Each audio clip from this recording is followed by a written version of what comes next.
masses of white people contribute to the psychology of harassing black people. Now, I'm not saying that you shouldn't be white or something, okay?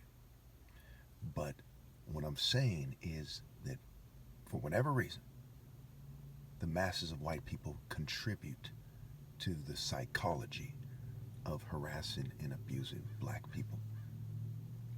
Let's look at the Klan historically, right? Why did they burn crosses? Why bother burning crosses on the lawn? Why aren't they afraid they're going to get arrested, right? Because they had merged with the state and law enforcement and the military, what have you. Okay, Nathan Bedford Forrest was a former military person, Confederate general. Okay, and they knew that there was a bunch of people like that, veterans, if you will, and things of that nature that supported them and that they weren't going to get into trouble. So the masses of white people supported the psychological harassment of black people. And it was not just the Klan. It wasn't just the Klan, and it isn't just the Klan. In fact, the vast majority of people, white people who harassed black people, were not in the Ku Klux Klan. So again, I want you to write this phrase down. It's key here. Republicans run from it. The Democrats who are controlled opposition, who try to downplay what's going on, they run from it. The domino effect. The domino effect. Okay, so first of all, in the domino effect, there's a bunch of dominoes lined up to hit another one of them and to cause a certain effect. Okay, so first, the governing class sets the stage by the particular way they urban plan and social engineer. Okay, again, the projects were called projects, like experiments. And just like you poison mice in lab experiments quite often, they were poisoning people. Okay, projects and what they're projecting. So after you're harassed, you act a certain way. And they call black people, quote unquote, spooks, right? Because of their response to the psychological harassment. This is part of why I'm not proud to be part white. When I say I'm a mulatto, I say, okay, I'm hybrid, great. But being part white, my goodness, to this day, they have their tail tucked, refusing to woman up and man up and say, yes, gang stalking is real. We're going to rally to this guy and we're going to do something about it. Even though I'm the most righteous person that ever lived, son of 2 doctors, one a brain surgeon who's a top doctor and humanitarian. And they sit there in a blue state, okay, in a nation with a 77% disapproval rate of the direction, completely scared to take responsibility for their culture, for their families, for their actions, for their complicity. And that also has an effect. So you see all these people harassing you, white people aren't coming together saying this is real and that's what's going on because they're scared. You see, when you're from a warrior tribe, you can't respect people afraid to do what's right because they're scared. It's hard to compute. In Nigeria, long ago, there were people who were fierce warriors, and they did not shrink from the opportunity to prove their nobility and their bravery. But here in the West, the governance is so deplorable that people are scared to do what's right.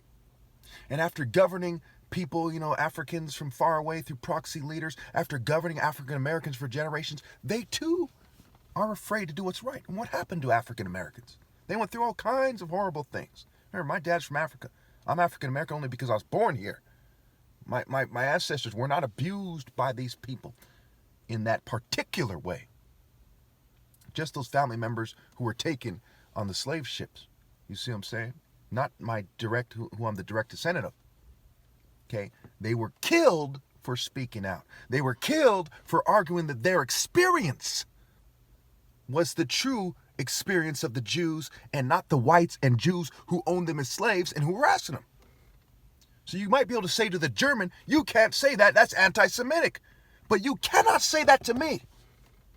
Because Jews are harassing me like they harassed African Americans during slavery and during segregation and Jim Crow and the slave codes and so on and so forth. So you can't say that to me.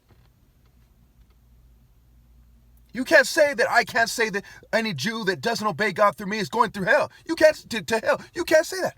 Because they owe me as a people. They owe me as individuals. They owe me better. And when they claim that they're chosen by God, when the righteous, not the flesh, is chosen by God, my goodness, what a profound injustice. And that's part of the domino effect. You see what I'm saying? So do I hate them when I respond to their evil with chastisement? Or do they hate me when they refuse to come together and say gang stalking is real and we're going to secure this guy justice immediately? It's bad enough it cost him the best years of his life. It's bad enough he's 40 years old living with his parents, going to be 41 soon. But they don't do that. Because they're not the Lion of the tribe of Judah. I am, in terms of the idea, not the flesh. John the Baptist said to him, God can raise children from Abraham from these stones. Paul said in his letters, there's neither Jew nor Gentile. And Jesus said to them, the kingdom of heaven will be taken away from you and given to a people that will perform its works, its righteous works. And Jesus said, be the light of the world, let your righteousness shine. So if we do not see whites, Jews, and LGBT people whose righteousness is surpassing, the bare minimum point, and I don't mean theater arts, but reality. We see them playing stupid about what's going on here. I live in a majority white area. We see them playing dumb instead. Is not the responsible thing to do to chastise them, because they claim to be Christians so often. They claim when they're not Christians that they're better than Christians. And many of them are Satanists that claim that God is oppressive to them. Now, again, in the sense that I do what God says, I don't hate anyone as some kind of racist hates people. Okay? There's no words for a type of hate that I feel. Okay? It is righteous indignation, but it is also saying they're wrong and they're going to hell. Okay? It's not the same as a hate crime, where hate is out of ignorance, and you say, you don't get your way, and you say, I hate this people. But in the Bible, okay, it says, Jacob he loved, Esau he hated. The wicked detest the righteous, and the righteous detest the wicked. That's in Proverbs. So I detest those who cheat me on my right to lead. I detest cowardice. You see in the end of the Bible in Revelation, it says, outside the gates are the cowardly. So what would Jesus do? He would chastise the wicked. He would say outside the gates are the cowardly. He would point out that these are the synagogues of Satan. He said, I know your hardship, your plight, your struggle. I know of those who claim to be Jews but are not. They are not circumcised in their heart, in their heart, in their heart. They don't have heart. They're not brave. They're not loving. They're not of God. You cannot truly be loving if you're not brave. The wicked flee though no one pursues, but the righteous are as bold as a lion. He said, I know those who claim to be Jews, but they are not. And I'll make them come and acknowledge that I've loved you. And then the racists would say, well, why aren't they acknowledging it right now? Because it's in the afterlife. God is going to make them do it one way or another. And if it doesn't happen in my life, and I don't think it will happen in the afterlife. So again, when we look at this argument and say, well, why are they doing this to you? Why did the Klan harass black people? Why did those fraternities, why didn't the white community come together and take on the Klan? Why did it have to be the FBI, the federal troops to desegregate? Why didn't the state? And when the federal troops came, were they all, kumbaya and liking black people? Or were they just following orders? I go as far as saying the Klan was following orders. They're a clandestine group of the state. The Scottish Rite, right? The Klan got the signal fires from the Scottish signal fires is where they got the idea. Burning crosses. They're signaling other white races to harass and target those people on behalf of the greater white cultural groupings. The frats, the Knights of Malta, the Odd Fellows, okay? The college fraternities, the sports clubs, the gentlemen's clubs, the business clubs, for the greater white grouping to come together and say, we know that you are the true people that the Jews are referring to. If that it refers to as Jews, it's chosen by God. If you obey God, You're chosen by God, and we know that you people have been the most targeted by the devil, so therefore you must be, black people must be the true Jews in that sense. However, with Jews comes Judas.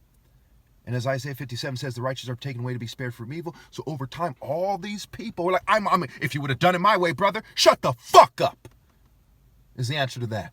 You fucking Judas. How can you tell Jesus if you would have done it my way? If you would have done it my way, you wouldn't be leading your whole family and your friends straight to fucking hell. You purple people-eating weirdos. Like, I've got to explain this. You imagine some bootlickers in Black Ops, we're going to make you eat those words. Wow. Threatening God's son. You must be a martial art master or a dumb fuck. Curses on the military for their part in this. They're like, we are warriors. Some of us are soldiers of Christ. And they're part of the fucking military that is the main military harassing God's son. What a fucking disgrace. What a disgrace to themselves and their families and their nations. Shame on you.